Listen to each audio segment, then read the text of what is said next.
This is Jenna Hampton with NAHRO National.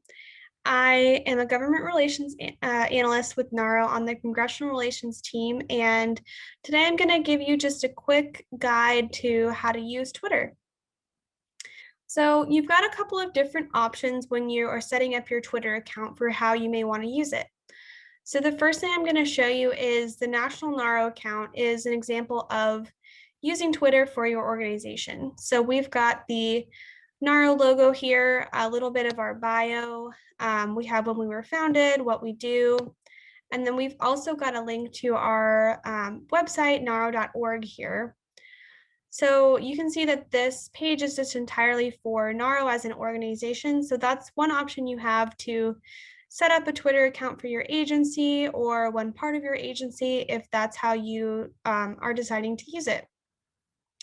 Another way you can use your Twitter account is to create one for yourself as a housing or community development professional. So this is an example of my Twitter page. I use it mostly professionally. So you can see that I've got my job description here, government relations analyst, and then I've tagged NAHRO, our organizational page. So you can see on here that I interact a lot with Congress or with NAHRO's tweets and posts, just because I'm using this page again as a professional outlet and a way to network and just engage with other housing professionals. You can also create a profile that is more personal. So something like you traditionally think of a Facebook account where you're sharing, pictures of maybe your family members or personal opinions, but just make sure that if you're using it for that purpose, that it's not necessarily connected to you as a professional, because you want to make sure that you're sharing things that are in line with what your organization supports or what you want to project as a professional. So those are some things to keep in mind when you're crafting your profile on Twitter. Another thing I wanted to show you is just a couple of features that you can keep in mind when you're creating a tweet. So let's see. So I clicked on tweet so that I could create a new tweet on here. And let's just say that I'm writing Twitter overview for, then you can tag other profiles in your tweet. So how to do that is you use the @ sign, which is usually on 2. If you shift and hit 2 on your keyboard, you can find the @ symbol. And I'm going to say NAHRO. So Twitter overview for NAHRO National members. So now we've tagged the NAHRO account on there. Another thing you can use in your tweets are hashtags. So you use the # symbol or hashtag symbol, and I'm doing #NAHRO, #housing. So the reason you would use hashtags is just to align yourself with whatever that topic is and make it so that people who might not be following you yet can see what you're writing about a certain topic.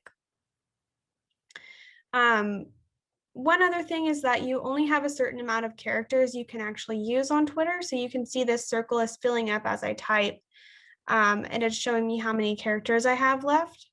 If you want to write more than your character limit allows on Twitter, you can hit this add button. So then you can start writing another tweet down there if you wanted more room. And then another feature that I was going to show you is you can schedule your tweets ahead of time. So let's say that I wanted this tweet to come out at the end of the day. I could put it for 5 p.m., hit confirm, and then it won't post until the end of the day. So that's helpful if you're trying to plan your tweets ahead of time and you don't want to keep logging on every time you wanted to tweet.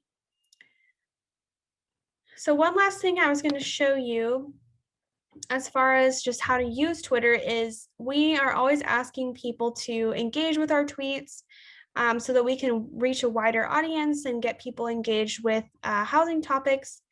So one thing you can do is go to NAHRO's page or other housing pages and like and retweet or comment on posts. So you can see that I've already liked this, this post. You can also retweet. So a couple options you have there is you can just retweet it as it is and it would show up just like that on your page for your followers, or you can quote tweet it. So if I hit quote tweet as a second option, I could say something like, remember to send your letters, since this is an advocacy tweet. And then I would tweet that, it would show up for my followers, but it would have my comment at the top. And then one last thing to note is that when you do like and engage with tweets, that'll show up under your likes on your profile. So as I said in the beginning, just make sure that you are using this mindfully and you're not liking things that other people may find questionable if you have it on your organization's page or your professional page, because people can go in here and see all the tweets that you've liked in the past.